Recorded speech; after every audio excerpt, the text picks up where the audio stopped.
has a new hero.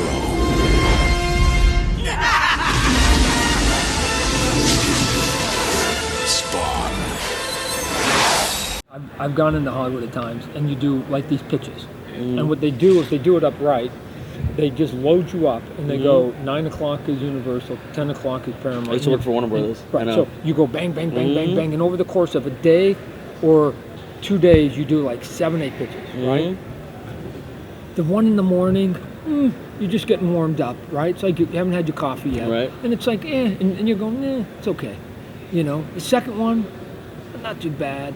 Third one, you're hitting on all cylinders. Fourth one, and the fifth one, you're fucking sick of your voice, and you don't even give a shit. And there are times I have been in a pitch, and it's this weird phenomenon. Have you ever had it where you're actually talking, but your brain's someplace else? Right, yeah. And I am chatting and giving the pitch, and you're just looking at it from the third person. And I feel like I'm floating, going, Todd, you are so boring to me right now. I don't care. I've heard this pitch 1,000 times. It doesn't excite me. And you're going, dude, I'm trying to fake it here with these people and just get off my back. And it's this weird thing that you've got to be up for all of it. And then you do it. And here's the thing. I was talking to Kevin Smith the other day because he did some stuff. And he sort of had the same sort of oddness. I have never had anybody at a pitch ever say, "Oh my God, I love it." Oh yeah, they can. I've sat in on them for Warner Brothers. Oh no, let me finish the sentence. I've never had anybody say, "Oh, I love it." Oh, I love it. Let me think about this. I'm gonna love it, and bought it. Right? Yeah. The person who always buys it is the one that you think you bored their skulls. Oh, yeah. They sit like this. There's a body language to them, and they sit like this, and you're about halfway through, and you're going, do I even finish this? Like, obviously, this guy's got 2 meetings he's got to get to. He doesn't care. And you go, what? And then you walk out, and then like 4 hours later, you get a phone call, and they go, somebody just put in an offer that's only good for 24 hours. And you go, okay, they want to take it off the street, and you go, which one was it? And they tell you, and you go, hold a sec. The guy who I thought I was boring, and as I've gotten older, and I've been a CEO, I go, wow, you know what? What I was defining as boredom was actually them just doing their Rain Man thing. And they're calculating. Absolutely. And they're going, how much money would this cost? How many projects do we have that are like this? What talent do I have to be able to get to this? What are the other studios doing that may get to the market before me? They're doing this calculus that to me is, they're going, and I take it as like, they're not even listening to me. And it's like, they've already gone, no, that's cool. Now we have to figure out whether it makes sense in our business. Right. And so I'm going, so now it'd be funny the next time I go and I do that, I go, who's the boring guy? Because I got him, because if he's bored, that's good, right? Up is now down, and down is now up. But anyways, that wasn't the question. No, we started though. So that's a good intro though for one of the biggest things now. I mean, I know we'll get the stuff that, you know, people want to hear, like really hear, was Spawn the movie. Congratulations. Production starts in February, correct? That's our goal. The goal starts in February, right? The goal. I mean, the easy steps, real quickly, right now, is we're budgeting it. Okay. That once you get the budget, then you go, now we know how much money we got to get. Right. I think we can get the money quick because there's 100 people want to give it to me. So we'll get the money real quick, and then once we have all that, we walk into Hollywood and we offer. There's only 2 distribution deals. You do the pre-distribution or the post-distribution. So we'll walk into Hollywood, pre-distribution, go, guys, we're making this movie. You know how we know? Because we got all the fucking cash already. We don't need your money, right? So we're good. We're good. We're making the movie. We've got the script. We've got the production. We've got the director. Everything's here. We just haven't made the hires yet of the actors. That will go really fast. So, do you guys want to get on board now at these prices, or do you want us to go and make this, and those prices are only going to get uglier when we come back around? So what I heard, and correct me if I'm wrong, you guys are looking between the $10 and $15 million range? I think so. I've always said 10. So maybe if I get a little sexy, maybe I go to 12. I don't know. I'm just gonna will myself into that number. Okay. We're just gonna get there. And of course, the big studios don't like that number, Right. because Small number, yeah. because it's a small number, and that you can bring your own equity. Right. And they want Hollywood magic doesn't work with that. Right. So I'll probably maybe if they're nice people, I'll let them get a little pregnant with me. So I'll go, okay, okay, I'll give you a little bit. And you seem like a nice, sensitive group of people. We'll give you some. But we're just going to go, we're doing it. Who wants to get on board? Oh, and by the way, here's Jason Blum. He's got a first look deal at Universal. I'm betting they'll take the deal because they don't want him going anyplace else. And Correct. the deal is he works for me, so he's not even obligated to Universal. Right. So I'm going, but you don't think if I walk into Universal, they won't go, Jason's next project, I'm taking it. Of course they will. Yeah. Of course After they will. all the hits he's had over the last couple of years. Right. Absolutely. So now the question is, can we make a fair-minded deal in which you guarantee, mutually agree to, release date and number of screens? Those are the two big factors here. Mm-hmm. You got to guarantee me screen numbers, and you got to guarantee me the date. So the date should be the easy one because you know whether you've got a slot or not. And even though I might like you, if you filled your slot, Universal, Paramount, Fox, I got to go to somebody else. I'll go talk to Lionsgate because they may have that opening that's there, and they may be able to give me the number of screens that are there because if they can't guarantee me the screens, what's the point? What's the point? So, I mean, I heard that you're hoping for the projected numbers would be, if you do the 10 to 12 million, would be reminiscent to what you did for Spawn in '98, because it would be equal to about 40 million? Like yes. So, Yes, that's it. That's the piece. Right. When they look at me and they go, I go, right, produce and direct, and I go, dude, let me spell it out to you, right? This is cash, right? I'm a businessman, and besides, I think it'd be cool. It's cash. Correct. 10 million bet.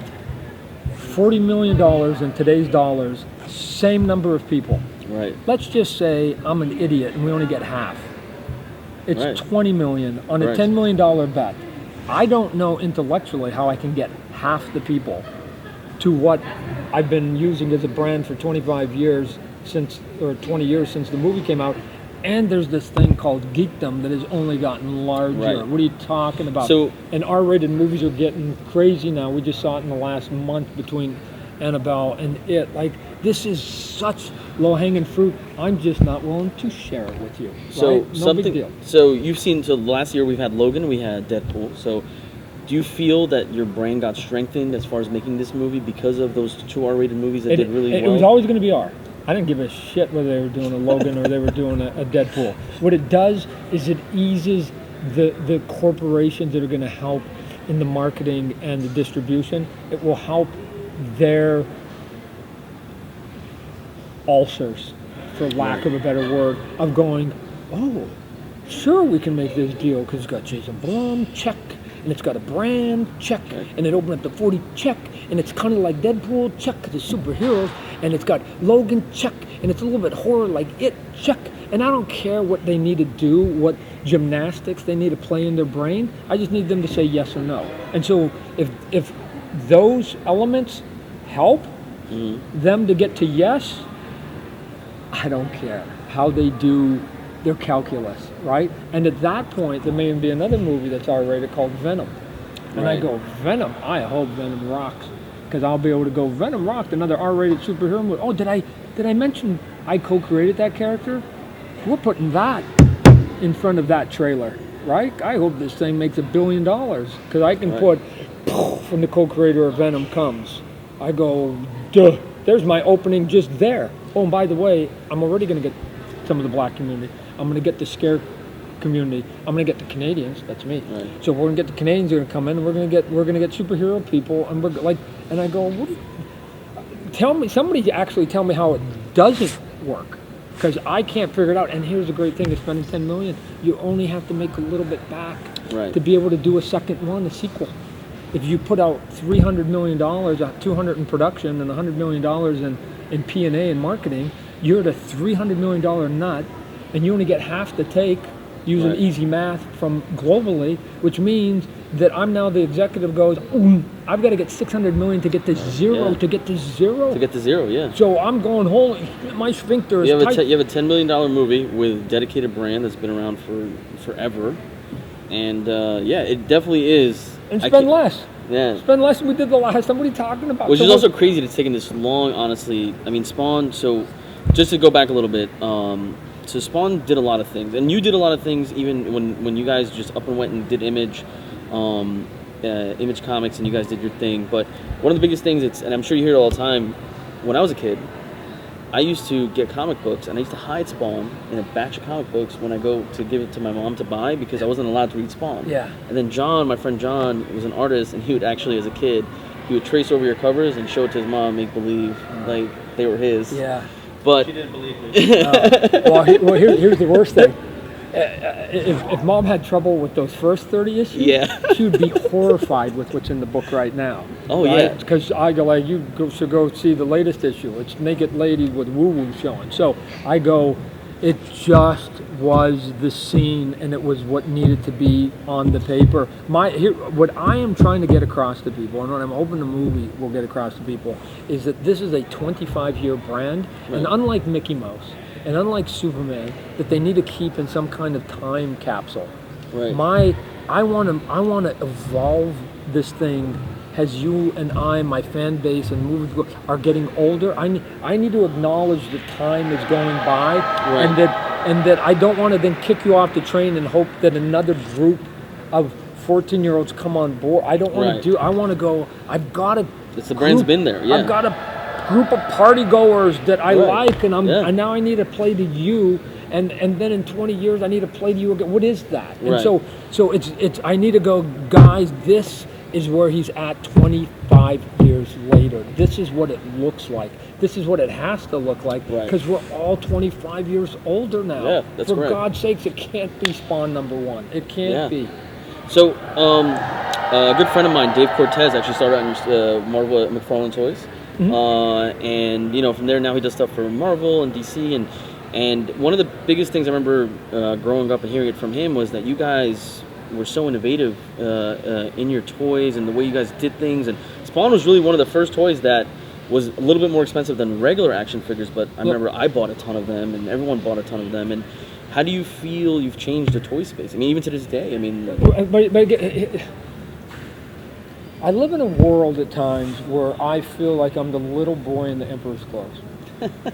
And I just go, I'm not doing anything other than saying the guy's not wearing, like, Right. and then people, and as the years go by, I just go, why? I don't understand why I get so much street cred for doing what should have been done. You do get street cred, though. But I've done nothing original. I've done nothing fantastic. I've only done what could have been done. But it wasn't. Right. The question shouldn't be how'd you do it. The question should be why didn't they do it. That's always should be the question. But even like back when you guys did Image, I mean, when you guys left and did Image, that was like a weird time in comics where they were just throwing so many comics out at once to try to like get that fandom up, because I feel like comics come like, you know, it's ebbs and flows. Right.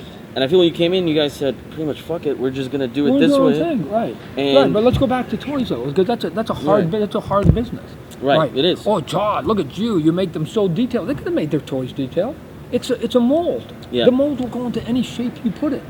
And so the question isn't, wow, look at all the detail you put into it. It's like they could have done it for the last 50 years. Right. They did not. They could have put paint on their toys. They did not. They could have done cool poses. They did not. There was nothing that I did that was prohibitive It's to just do. weren't, yeah. They just didn't do it. Here's why they didn't do it, I think. Because their machine has worked backwards. You start with the money first. You're a Fortune 500 company, and you have to report your earnings every 90 days. And you go, oh, we need to make X amount of money, so we need to do this, we need to do this, we need to do this, we need to do this, we need to do this. And then you go, oh, we got to give 85 cents for each toy. So then you go to the artist, and you go, here's 85 cents, make a toy. And the artist says, didn't you give us 95 cents last year? Right, Yeah, but the numbers don't work that way. And so I did it the other way. I flipped it. I go, make the toy first.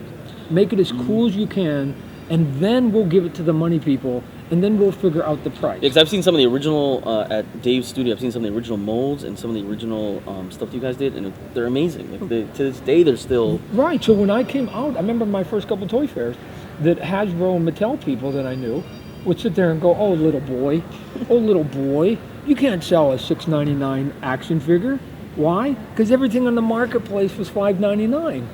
And they Right. go, you can't, and they had it wrong. And I went, of course I can sell a $6.99 toy. You know how I know? Because people give $32,000 for automobiles. people will give money if they think that there's value. Right. As a matter of fact, here's the simple solution. I'll give it to you guys. Although you guys are a billion-dollar corporation, I don't know if you haven't figured this out. You know how you sell $6.99 toy? You give them $6.99 worth of value. And if you're really smart, you'll give them $7.99 of value and price it for $6.99, and then they'll really buy it. What you're thinking is, how do I sell a $5.99 toy for $6.99? You're trying to fuck the consumer, where I'm trying to give them some excess. So, of course, I can sell a $50 toy if I give $50 of value. I mean, you look at Mesco and Sideshow now; they all pretty much, I mean, lack of a better term, spawned from what you did. They use some of the blueprint. Right. God bless them. God bless them. My whole goal was to, like, can we raise the level of these toys? And even Hasbro. Because, again, the money men got into it. And they went, so you're saying if we put in 25 cents more, we can charge $1 more. For the 25 cents, we get $1. And that means instead of our profit margins being 30%, they're 31.5%. Right, that's more, yeah. So did they make better toys now? Yes. Did they do it for the right reasons? No. Because the art's better? No, they did it because they got 1.5 points on their profit. At some point, you don't really care where progress comes, right? That you just take it, right? They didn't put Jackie Robinson on the field because they went, you know what? Shame on us. We need to have black people sit on the field. You know why they put Jackie Robinson on the field? Because the fucking black people weren't coming to the game. Right. They were going to the Negro Leagues. And the greedy white owners said, how do we get those people to give us money? And somebody said, you may want to put one of them, or more than one of them, on your field, because then they'll come. But why would they give you money to see a bunch of crackers playing baseball? And so they backed into the right answer, which was, maybe we need to put well, it's something that you've also said about that, because I mean, I feel like a lot of people, like, they forgot with Iron Fist that Iron Fist has always been white, and like there was such a backlash from the Asian community, even though he's never been Asian. I feel a lot of people have also forgotten Spawn was always a black character. Right. And I remember something that you've always said, and it goes back to what you just said about the toys. You're like, I didn't do anything crazy. I just decided to do it. Why hasn't anyone done it before? Right. With Spawn? And I feel a lot of people to this day do forget that Spawn is a black character in himself. You know who doesn't forget? Who? The black community. Of course not. Right? Yeah.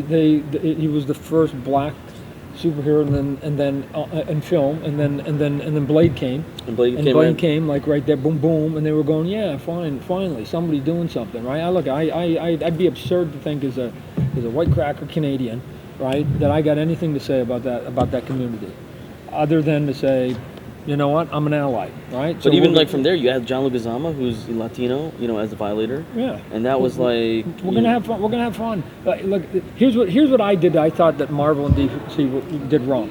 Whenever they did something like Luke Cage or the Black Lightning, remember the Black Lightning? Yeah. And they did these kinds of things. They always brought to the surface the ethnic part of it, and I thought that was a mistake.